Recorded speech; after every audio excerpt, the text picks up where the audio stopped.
ہم یہ مطالبہ کرتے ہیں پرزور کہ حکومت پاکستان اس میں اپنی ذمہ داری پوری کرے، سپریم کورٹ اس میں اپنی ذمہ داری پوری کرے، ہم ان کے ساتھ کھڑے ہیں، لیکن جب تک اس کا رزلٹ نہیں نکلتا اور اس پہ قوم کو اعتماد نہیں ہوتا تب تک یہ ایوان جاگتا رہے گا۔ میری درخواست ہے کہ اس ایشو کو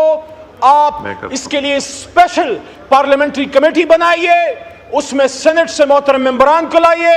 علماء کرام کو بٹھائیے، ہمیں موقع دیجئے، اور وہ پارلیمنٹری کمیٹی تب تک اپنی میٹنگز کرتی رہے اور تب تک وہ کمیٹی اپنی ڈیوٹی کرتی رہے جب تک سپریم کورٹ اپنے اس فیصلے پہ نظر ثانی نہیں کر لیتا۔ بہت شکریہ، بہت شکریہ۔ ہمارے نان مسلمز بھی جو یہاں موجود تھے، یونانیمس ریزولوشن پاس ہوئی خاتم النبیین صلی اللہ علیہ وآلہ وصحبہ وسلم کی، اور اس کے بعد یہ ایک فیصلہ ہو گیا کہ پاکستان میں جتنے جناب اسپیکر صاحب درسی کتب ہیں یا آفیشل ڈاکیومنٹیشن ہے، وہاں جہاں بھی حضور نبی کریم صلی اللہ علیہ وآلہ وسلم کا نامی آئے گا ساتھ خاتم النبیین لکھا جائے گا۔ اور ہمیں بڑی خوشی ہوتی ہے جب ہمارے پرائمری اسکولوں میں، ہمارے ماڈرن ایجوکیشن انسٹیٹیوٹس میں ہمارے بچے جب درسی کتب وہ کھولتے ہیں تو وہاں حضور صلی اللہ علیہ وسلم کے نام کے ساتھ خاتم النبیین لکھا ہوتا ہے۔ یہ اس ایوان کا مشترکہ ایک اعزاز تھا جو آج سے چند سال پہلے اللہ نے ہمیں نصیب کیا، اللہ کے 100 ناموں کے نیچے۔ یہ جو فیصلہ آیا ہے اس کے حوالے سے میں سورہ احزاب کی آیت جو حامد رضا صاحب نے بھی پڑھی میں دوبارہ پڑھنا چاہوں گا کہ ما کان محمد ابا احد من رجالکم ولکن رسول اللہ وخاتم النبیین وکان اللہ بکل شیء علیما۔ یہ بچوں کے لیے ہے کہ وہ اس کو یاد کر لیجئے کہ اللہ تعالیٰ گواہی دے رہا ہے، اللہ تعالیٰ اپنے قرآن عظیم الشان میں گواہی دے رہا ہے کہ جب ابھی آدم کی تخلیق نہیں ہوئی، کیونکہ قرآن لوح محفوظ میں آدم علیہ السلام کی تخلیق سے 4 ارب سال پہلے موجود تھا، تو حضور نبی کریم صلی اللہ علیہ وسلم کی ختم نبوت کی گواہی اللہ بزرگ برتر آدم علیہ السلام کی پیدائش سے بھی جب ابھی تک کوئی ایک نبی بھی نہیں آیا وہ گواہی دے رہے ہیں۔ اور حضور نبی کریم صلی اللہ علیہ وآلہ وسلم کی اپنی حدیث کا مفہوم ہے، ابو داؤد میں حدیث نمبر 4252 اور ترمذی شریف میں حدیث نمبر 2219، اور دونوں کا مفہوم یہ ہے کہ میرے بعد بہت سے ایسے، حضور نبی کریم صلی اللہ علیہ وسلم فرماتے ہیں کمی بیشی اللہ معاف کرے، میرے بعد بہت سے ایسے جھوٹے نبی آئیں گے جو نبوت کا دعویٰ کریں گے، لیکن حضور صلی اللہ علیہ وسلم نے کیا فرمایا؟ انا خاتم النبی لا نبی بعدی، کہ میں آخری نبی ہوں۔ حضور صلی اللہ علیہ وسلم فرماتے ہیں میرے بعد کوئی نبی نہیں آئے گا، تو ثابت ہوا کہ اللہ کہتا ہے کوئی رسول نہیں آئے گا، آپ آخری رسول ہیں،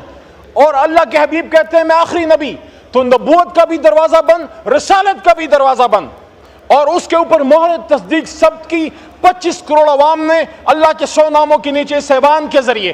آرٹیکل 260 بڑی لمبی تفصیل ہے، ٹائم ضائع ہو جائے گا، اس میں یہ کلیئر ہے کہ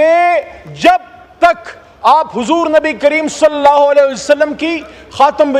النبیین کی ختم نبوت پہ یقین نہیں رکھتے آپ مسلمان نہیں ہو سکتے۔ اور اب ہم نے اس کی حفاظت کرنی ہے، اور اس کے ساتھ ساتھ قرآن عظیم الشان کی بھی اللہ تعالیٰ نے خود اس کا بیڑا اٹھایا ہے۔ یہ کوئی بھول جائے کہ ہم ختم نبوت یا قرآن کی حفاظت کریں گے، وہ اللہ کرے گا، لیکن ہم نے اپنا کردار ادا کرنا ہے۔ میں سمجھتا ہوں کہ یہ جو فیصلہ سپریم کورٹ کی طرف سے آیا ہے، چھوٹا موٹا وکیل ہوں، میرے خیال میں اس ایوان کو پرزور مطالبہ کرنا چاہیے اپنی سپریم کورٹ سے کہ سپریم کورٹ میں بھی ہم سے زیادہ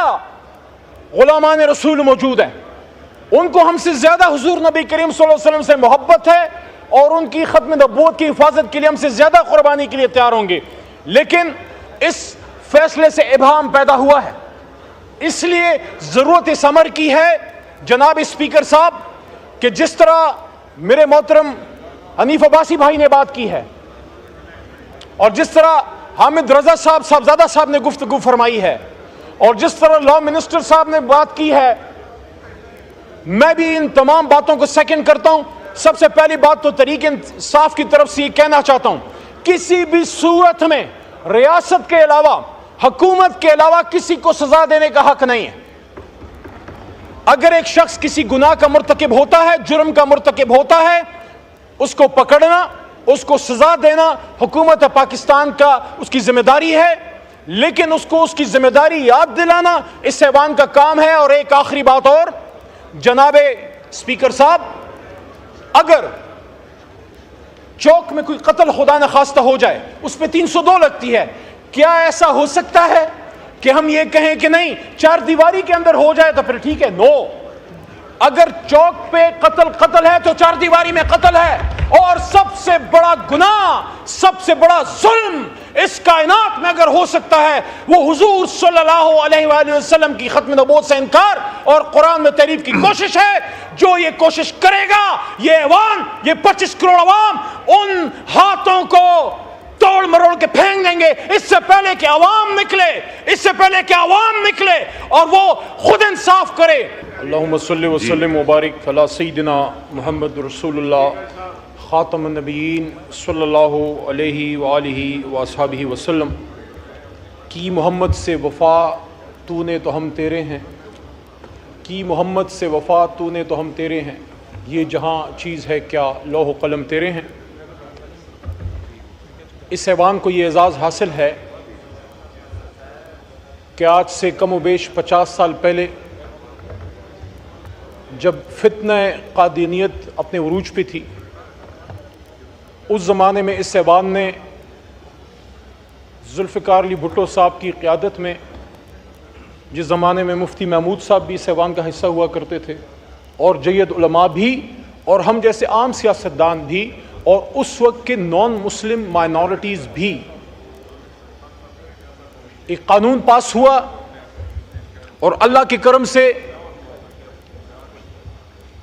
اس کے بعد اس قانون میں قادیانیت کو اور قادیانیوں کو نان مسلم یعنی کہ غیر مسلم قرار دیا گیا. اور پھر اس ایوان کو تقریباً 50 سال بعد پھر یہ اعزاز حاصل ہوا کہ بالکل یونانیمس, مجھے یاد ہے وہاں بحیثیت پارلیمانی امور میں کھڑا تھا, اور یہاں سے جمعیت علماء اسلام, جماعت اسلامی کے ہمارے چترال سے ممبر ہوتے تھے, اور ایم کیو ایم کے ہمارے بھائی ہمارے ساتھ گورنمنٹ میں تھے, مسلم لیگ نون, پیپلز پارٹی, اور قادر پٹیل صاحب